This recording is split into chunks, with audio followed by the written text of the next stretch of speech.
Good evening, everybody. DJ Styles here at Custom Corpses. I have two masks that are for sale right now. This one has a little bit darker hair. This one has a little bit more red in the hair, which I can probably fix. I'll just put a little more paint, a little more spray paint, just like the original. But there is a difference in these two masks. The eye cut in this one just a little bit bigger. All right, and it's due to my cutting. It has nothing to do with the actual. This is more accurate to the actual cutout pattern that I have sculpted in the mask. And I think there was a defect. There was an air bubble right in here, and that's why I had to hone this out just a little bit deeper.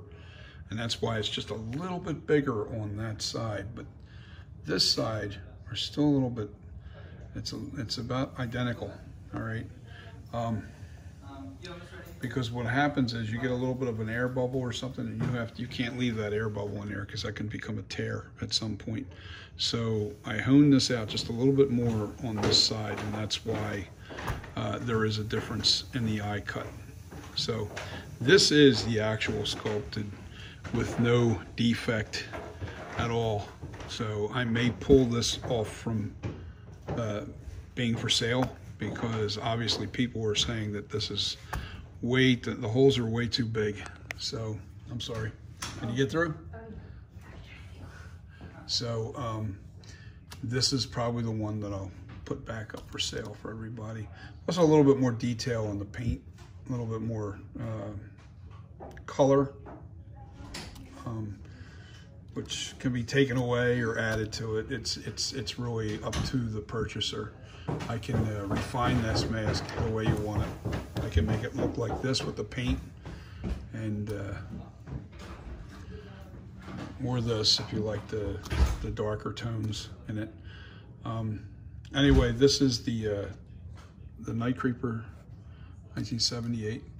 What I did was I took this hair, this original hair that I had, it's actually a wool, and I dyed this dark brown and I put some spray paint into the hair to give it, let me show you, I'll turn it. See, it's not really showing up too much. I'm gonna have to, maybe I'll paint this a little better. But yeah, I think that this one turned out a lot better. I like this hairline a lot better. I may pull this and just keep this. If somebody wants this, I'll give it to them cheap.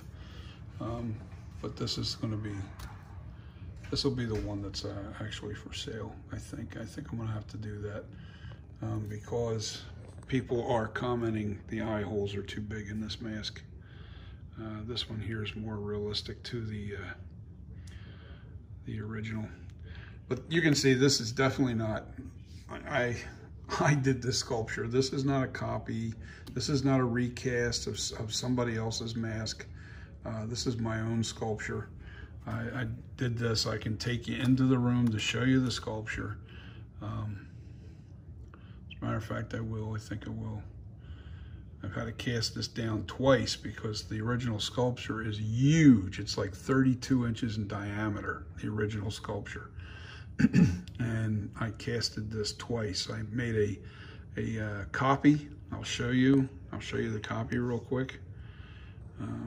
Okay, so these are the two masks I have for sale. You guys want this one? I'm gonna sell this one cheaper this way because the eye holes are a little too big. But this here is more on spot. And on the sculpture that I'm working on, I'm refining again because of your criticism out there. I'm actually making the eye holes just a little bit smaller even. I don't think I need to, but I'm doing it because that's what you guys are saying. So I need your opinion on this. You see the difference in size in the eye cuts here. Tell me what you think, all right? And do we keep it, or do I recast my sculpture again with the changes that I made? And that's what I want to know. I want to know from you critics out there, especially you guys that have been collecting for years. You're perfectionists. I really definitely sympathize with you, and I do like your criticism. I do not turn away constructive criticism. Haters, I don't really waste my time with, because they'll never understand how much time and how much work it is to produce one of these masks. It is tedious. You're working with crumbs of clay. And a special thank you out there to Nick Malpagano, who actually has inspired me all through this process with his videos,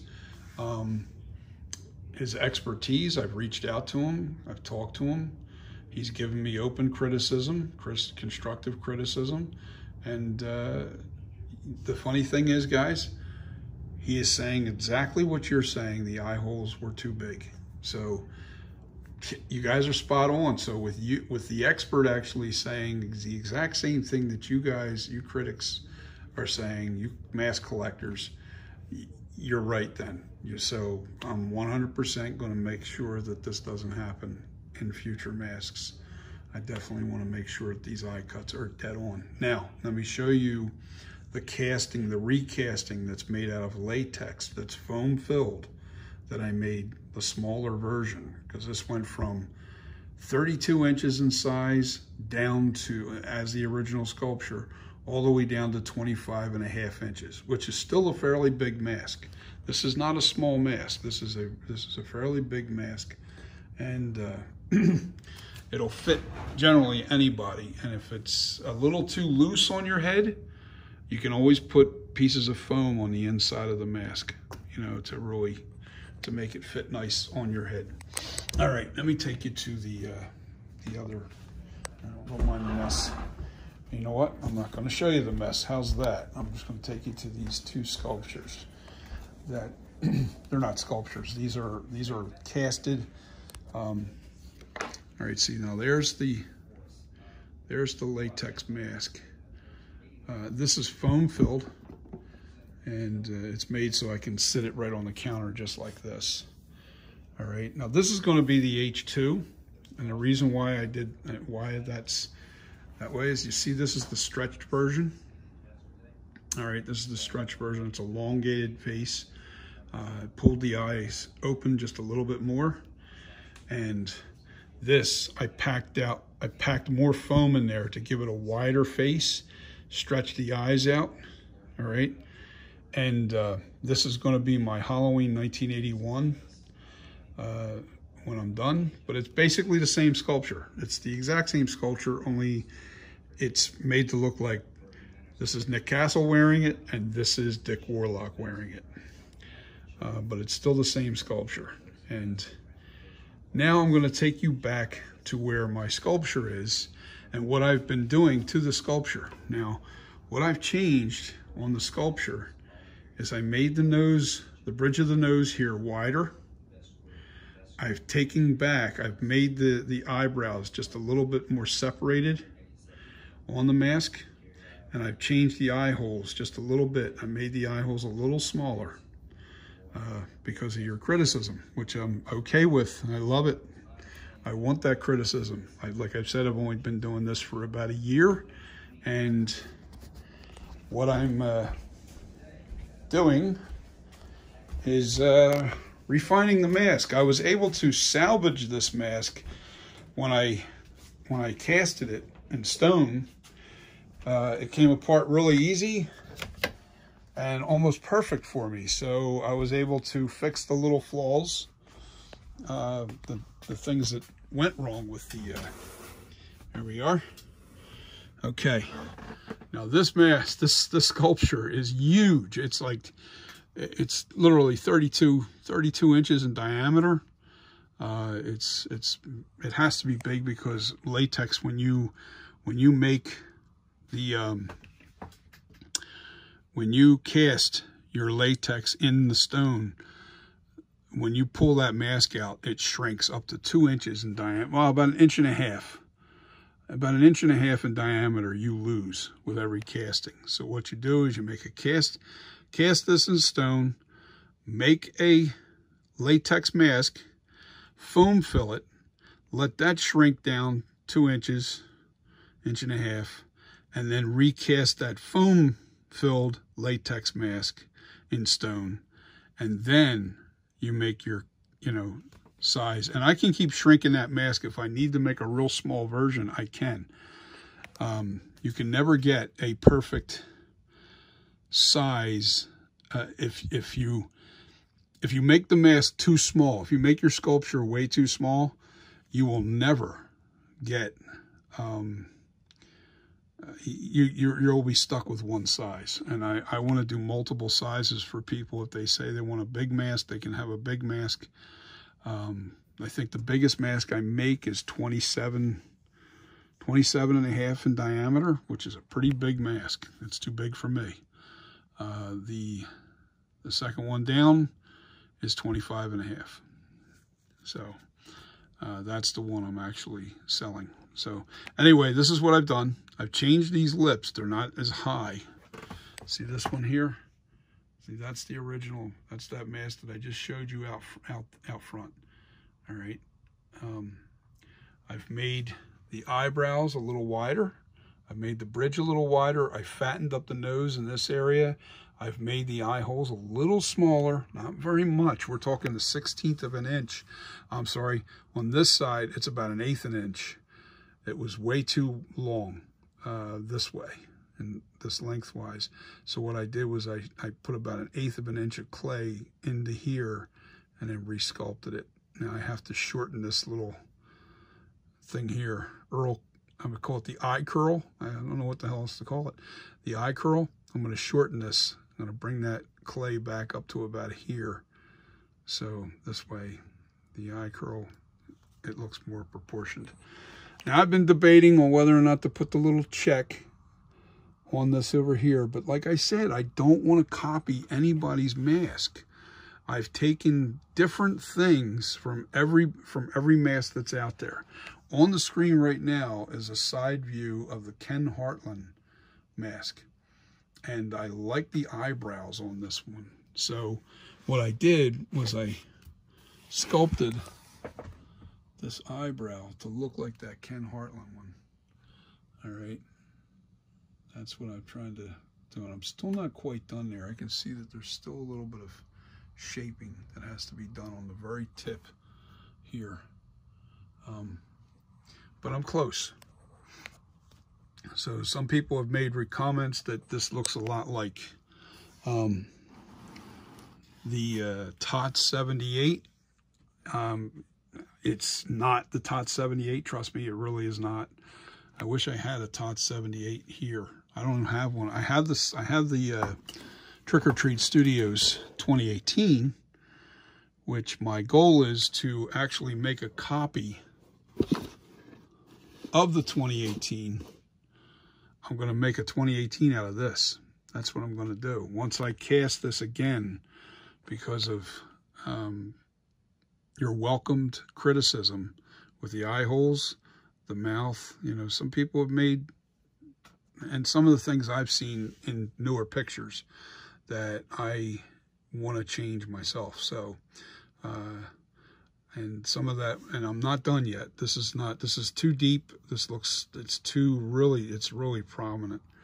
On the Ken Hartland, what I was actually copying from that mask was this little indentation that's on the side of the cheek here, on the right side of the mask, looking at it. And what I'm trying to do is, I've still got some smoothing out to do. But if you see that under the light, see that little indentation that's there? Well, that's in that Ken Hartland. And I happen to like the way that looks. For some reason, it just looks right. And I just keep refining this thing. I keep doing, adding a little bit. I bumped this lip out just a little bit more, so it's got more of a little bit of a scoop to it. Let me see if I can. Actually, it's got a natural scoop to the, like this. Let me try to get my fingers. I don't have this. It's doing this, like a little scoop to the tip, out to the lip. And yeah, I smoothed out this part of the lip. I've made this a little smaller, more protruding. I still want to put some kind of little, dig this out right underneath of this lip, just a little bit. I'm not done with that. There's little things that I want to do to this, and then I'm going to recast this in stone and definitely make this mask and make this the finished 78. With the help of your criticism, it has put this guy back on the workbench, and I'm trying to refine the mask the best I can. Now, the one thing I see in the sculpture that some reason it turns out really nice on the mask is the size of the nose. The nose looks really good on this thing, and it looks massive on here.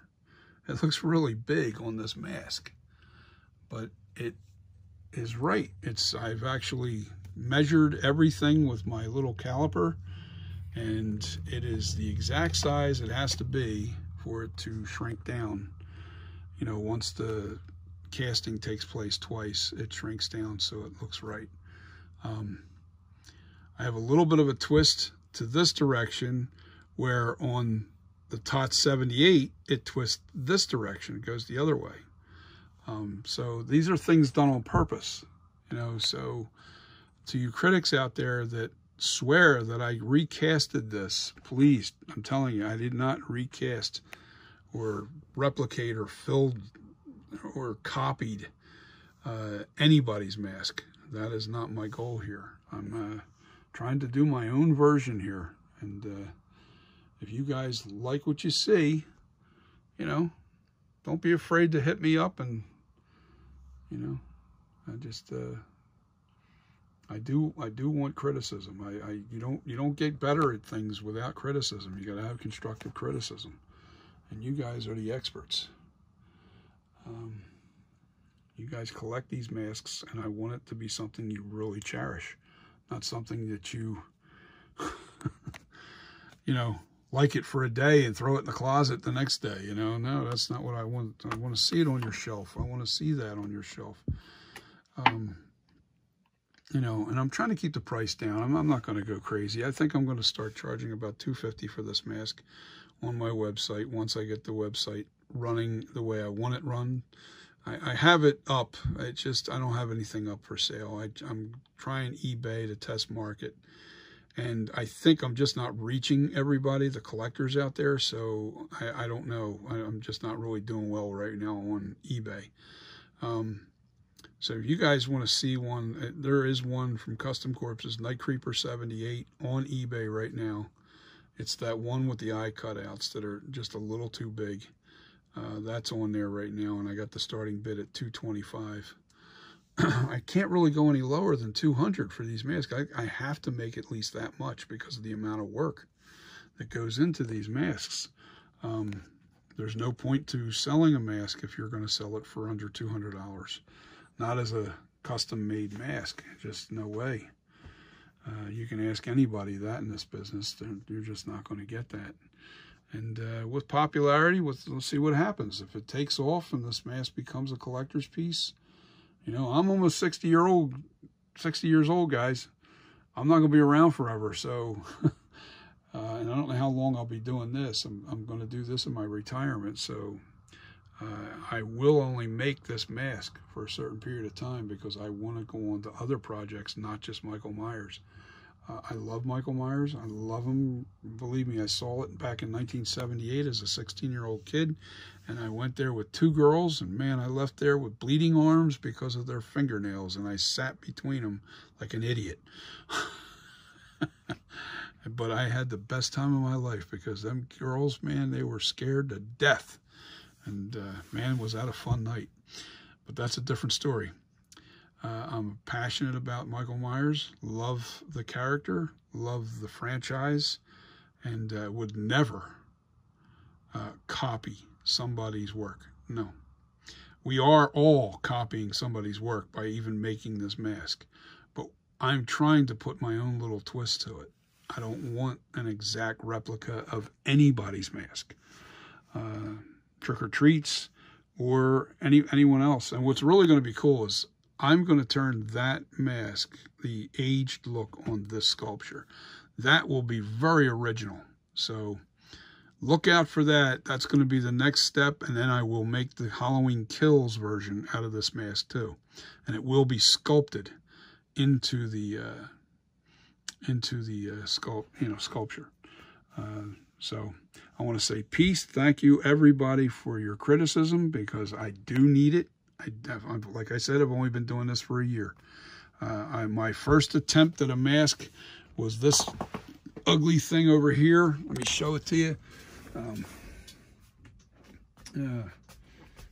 I have one painted. I'd rather show you that than show you this whited out one. That's all bent up. I'm throwing the mask out, by the way. I'm not even going to waste my time with those anymore. Some people would say, oh man, you should do something with them. No, I'm sorry. I don't want to put something out like that. So I put it out for a very short time and then just didn't like the mask. And I thought, you know what? You only spent 30 hours with that sculpture. You did not dedicate enough time and effort. And I will not put that kind of product out. So I skipped over that mask. And anybody that has one, you're lucky, because it'll never be on the market again. If you like it. If you don't like it, throw it away. So with that being said, this is my first mask in my book. So this is the one that I spent 7 months sculpting, and that's where I'm at. And to all you guys out there that think that this has been something that I didn't do originally, yeah, there's definitely way too much going on over here. I gotta lower this. It might be just the lighting. I don't know. It just looks too. I don't like seeing too much of that in the sculpture. I don't know though. Yeah, no, it's just. I think it is the lighting. The lighting's really affecting that a little too much. I gotta round this in here a little more. Yeah, just a little bit, not much. But I could put the 2 check marks in this brow here. I don't know. I don't want to do that, because then it starts to look like somebody else's work. Even the Ken Hartland doesn't have that. See what I'm saying? So there's several masks out there that collectors love that differ. They differ from one to another. A lot of people love that cover mask from the Halloween 4 and 5. Halloween 4 and 5 cover mask. It was on the cover of the book, and it was the cover of the I guess of the movie, and people love that. When I saw Nick Malpagano's version called 13, I'm sorry, I'm not replicating that mask now, because he made a masterpiece there. He has made that so accurate to the finest detail. There's no point in me even touching something like that. I don't want to try, like I said, don't want to try. I started out aiming to do that mask, and then he sent me a message saying, yo, man, I got this coming out soon. Don't show anybody, but I'm going to show you a picture. So he shared me some pictures, and I went, I stopped in my tracks, and I backed up, and I started, okay, let me drift away from doing what you were doing, Nick. You nailed this mask. Doesn't need to be done. Doesn't need to ever be done again. Not with, as long as he has that in production. If you guys love that, that look of the 20, or the, I keep saying 23, the cover mask of the Halloween 4 and 5, man, that's the guy you want to purchase your mask from, man, because it is really that nice. It is really that close, accurate. I mean, I looked at it. I have this program that I work with Adobe Edition, Adobe Photoshop, and I made it translucent. And I took the actual original photograph and then put his photograph over top, and man, he is so close to perfect. You can't see the difference. And man, that's somebody that's been doing this stuff for a long time. Not like me. So hats off to you, Nick. I love you, man. I'm telling you, I love your work. And I am sending you a pull. I'm going to send you a pull of this for your criticism, and a special thank you to you. And I'm also, once I recast this, I'm going to send you another pull of this, because I just want the refinement in your hands. And once I'm done this, I think I'm just going to I think I'm going to walk away. Nick, I know you'll say, oh, you're never done. You always find something else. You always find something else, and you end up making more sculptures and doing. I don't want to do Michael Myers forever. I just want to kind of put out a really high quality mask, call it a life, and move on to other projects. But I want to thank everybody for staying tuned in and checking on my progress as we keep refining this mask. And let me know what your thoughts are. And like I said, give me that criticism. Love it. Peace. See ya.